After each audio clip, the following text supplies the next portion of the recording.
ঠিক আছে ভাইয়া, বিয়ে আমি ওকেই করব, কিন্তু ওর সাথে আমার পার্সোনাল কথা আছে। আচ্ছা ঠিক আছে, তোমরা দুজন সাইডে যেয়ে কথা বলো, যাও।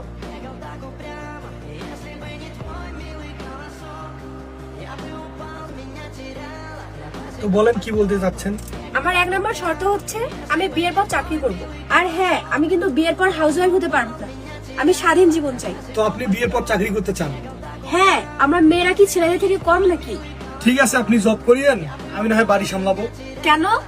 আপনি যদি বিয়ের পর ঘর সামলান তাহলে খরচ কে চালাবে? আরে আপনি আছেন না, আপনি জব করবেন, আপনি চালাবেন।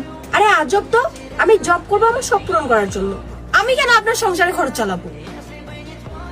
তারপর তোমাদের কথা হইলো? ভাইয়া আপনার বোন বিয়ের পর জব করবে, কিন্তু তার শখ পূরণ করার জন্য, আমার সংসার চালানোর জন্য না। আর আপনার বোন বিয়ের পর স্বাধীন জীবন চায়। দেখ বোন, এটাই পার্থক্য একটা ছেলে আর একটা মেয়ের মধ্যে।